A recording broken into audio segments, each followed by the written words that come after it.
Chelsea finally got a win at the weekend, James Benj, but what did we learn, if anything at all, from that win at the weekend over Leeds? I mean, yes, they won. They continue to be on this sort of... I mean, I don't know if this is what Todd Bowley's plan was all along, but it's like an art house project to see who can come up with the most bizarre, ludicrous way in which to not score a goal. And I mean, if that is the case, then give this guy Kai Havertz an Oscar, because he is broadening, opening new horizons in the art of somehow missing brilliant chances. But they won. The pressure eased a little bit. I think the fact it was against Leeds was really important. That's a game that no Chelsea fan would accept losing. And actually, you can see an upwards trajectory from a very low point and with an awful lot to do in front of goal, but the chances are coming. They might all be clanging back off the post or going too close to the goalkeeper. But I think the worry, if you're Borussia Dortmund, is, look, I mean, Havertz might be a bad finisher, but João Felix is not. Raheem Sterling is not. Eventually, they've underperformed their XG in the last 10 games. I think they've got about 13 XG in those 10 league and European games, and they've scored 4 goals. Everything we know about XG, everything we know about these players says that will start kind of regressing towards the mean eventually, and Chelsea will start scoring goals. So I think there's a reason for hope. I don't think, I mean, this isn't 2012 all over again. They're not going to turn this round and win the Champions League. But I think Dortmund might be thinking, God, we should have punished them and got more from the home leg. Equally, though, I think as well, Dortmund will be buoyed by the fact that they are already 1 goal up on aggregate, knowing that despite the fact that Chelsea look like they might be on the verge of an uptick in form, that they still have that extra goal. So if they do manage to score this midweek, then that's probably going to make things pretty difficult for Chelsea, at least. To sort of take them to extra time, if not put the tie beyond them completely.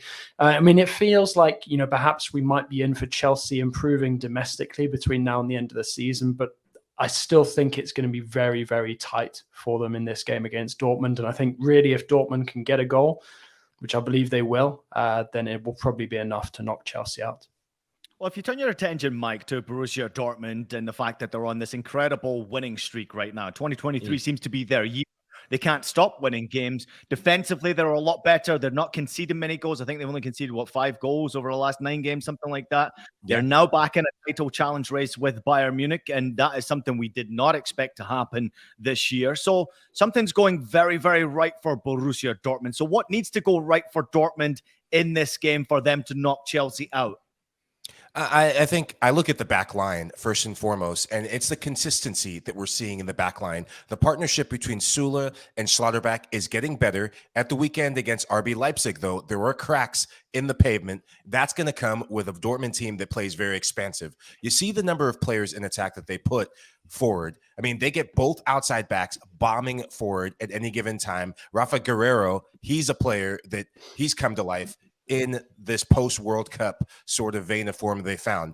But all eyes will be on 2 players. Number 1, Jude Bellingham. We'll get to him shortly. But the guy that's actually been in fuego for him, Julian Brandt. This guy got denied for scoring his fifth straight goal in 5 games in a row. Got denied, I think it was a VAR call at the last minute just before half. But I think that Borussia Dortmund, they are the team in form. And they are the team that I think will have a slighter edge in this matchup.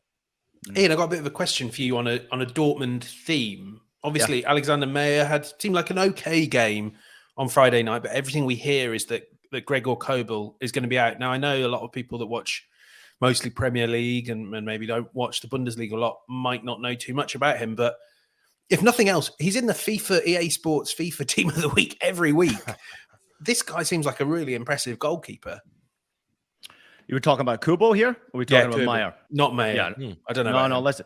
Well, James, you have to think about the fact that he was thrown in at the deep end at Borussia Dortmund, right? Defensively, they haven't been great, right? So the goalkeeper before, which was Roman Burki, who's now playing in Major League Soccer, basically wanted to leave because of all of the goals he was conceded and how crap their defense has been for such a long period of time, that it's a very difficult job.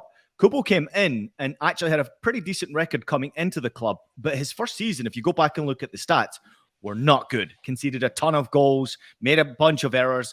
and there was a lot more shots coming at him. I mean, defensively, Dortmund were just woeful. They've also gone through trainer change, so coaching change after coaching change, and that's also difficult to deal with for any new player that's come into a club. But he's a very, very good goalkeeper. There's no doubt about it. I still think there's more to come from this Borussia Dortmund defense to help him in front.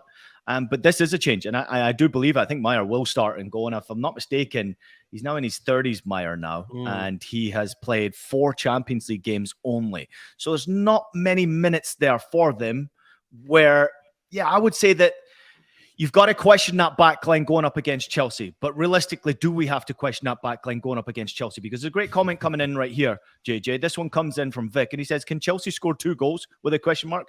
He doesn't know. And he's a Chelsea fan. He doesn't know if Chelsea, if you think of all the players that they've got, all the players that they've signed, he doesn't know if they can score 2 goals against Borussia Dortmund. Now, that would be my question, but my question would also be is, can Chelsea stop Dortmund from scoring goals? Because right now, nobody seems to be able to stop Dortmund from scoring goals. Yeah, absolutely.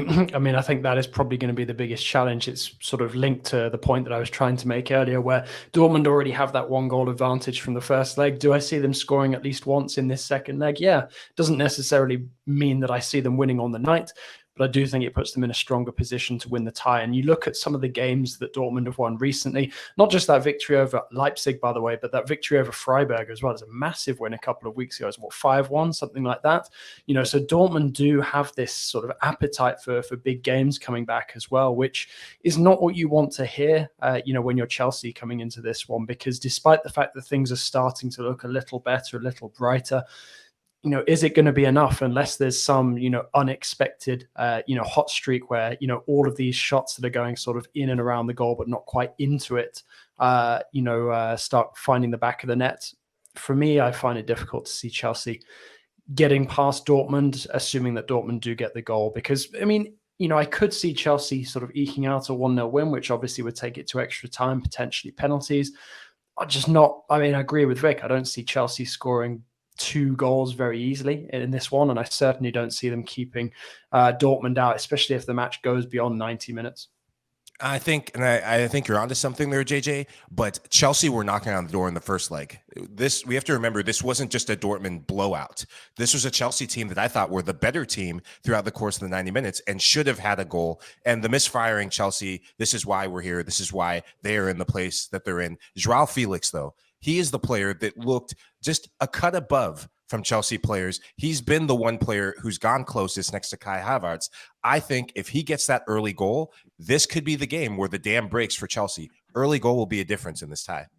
I think so too. I think you have to look at that early goal. I also want to just touch upon real quickly the midfield battle there. Producer Des, if you can put that graphic back up there. Listen, James, we got a great battle going on between 2 fantastic players. Enzo Fernandez, obviously a World Cup winner. Jude Bellingham probably is going to be the most expensive departure from the Bundesliga in history. Both incredible players. But this is where the game could essentially be won or lost. So who do you think has the advantage in that midfield area? I mean, the challenge is they're quite different players, aren't they? But I do agree with you that whoever wins that battle probably wins the game. Enzo is going to want to set the tempo. I don't think Jude Bellingham minds if the opposition set the tempo. He is crash, bang, wallop, all energy. I mean, he could do a Enzo Fernandez job for you. He's that varied and multi-skilled. But I think in this Dortmund team, he is the guy that picks the ball up off the defense and within a blink, you know, he's in the final third driving at you. I think he's their top scorer as well, as you know, gets assists, wins tackles, does the lot. I think if the game is played at Bellingham's pace, Dortmund have got a really good chance. They're going to want this to be a bit of a breakneck game. Chelsea are going to want to just sort of slowly apply the chokehold, and I think Enzo Fernandez is vital in this. Can I answer the 2 questions, the one that you asked and the one that Vic asked? Yes, I think Chelsea are going to score 2 goals. I actually think they're going to score 3. Give them 2 hours to do it. Give them extra time, and I think Dortmund, they can't stop Dortmund scoring either. So I'm going 3-1. There's a prediction for you. So wait a minute. So what you're saying is it's going to be 1-0 at 90 minutes. 2-1. No away goals. So this is the thing. There's no away. Like, this Dortmund win would have been perfect pre-away goals because they just need to go and score, and they've got a huge advantage. But someone correct me if I'm wrong, because I keep worrying about this. Now that there's no away goals, it's, you know, suddenly the, you know, netting 1 at Stamford Bridge isn't quite the bit of gold dust it was a few years ago. So kind of for that reason, I've got it 2-1 at the final whistle, and then Chelsea get the third. I actually love that, James, as well. When you consider the fact that UEFA got rid of that away goal, I think it's made the games a lot more intense now. And we can expect really Dortmund to go for it here in this because they need to score goals. They know that Chelsea will be a danger. Mike, what you got here is your prediction. I go 2-1 Borussia Dortmund, get the win and win this tie. Dortmund do have a lapse, and it comes on either side of the halves. They're good in starting. They bring the energy. I expect him to bring the energy. They will need to bring the energy. But Dortmund do have depth in ways Chelsea does not right now. I think they have too much for Chelsea on the night. Chelsea have definitely got depth. It's the one thing they have got. They do have depth in terms of numbers, but depth and quality, Dortmund have better. Squad player, you know, when you get your new kit, Mike, you know, you walk in there and they've got they're the only squad that has 3 numbers on the kit numbers when it comes to squad selection. JJ, before I get you there, we've got a comment from Ali A. I think this one's directed at you, Mike. The prediction for this game is 7-0 from Ali A right there. JJ, what is your prediction for this game? I'm sorry that I can't share Benji's optimism in terms of the number of goals. I actually have this one being 1-1. I've got a feeling that Dortmund will snatch a late leveler on the night and eventually go through 2-1. But I mean, it's a really interesting debate, and I'm sure we'll get to it when we cover PSG going up against Bayern Munich. This sort of the lesser importance of away goals, with the new rules coming in. So for me, I think that Dortmund still have the slight edge, but they absolutely can't afford to let Chelsea score more than once. I'm going to say that Borussia Dortmund keep this fine winning run going. I think they beat Chelsea. I've watched Chelsea so many times, as we all have here, and I just don't know how Chelsea can beat Dortmund. Dortmund are a team that are capable of scoring 2 or 3 goals against any team.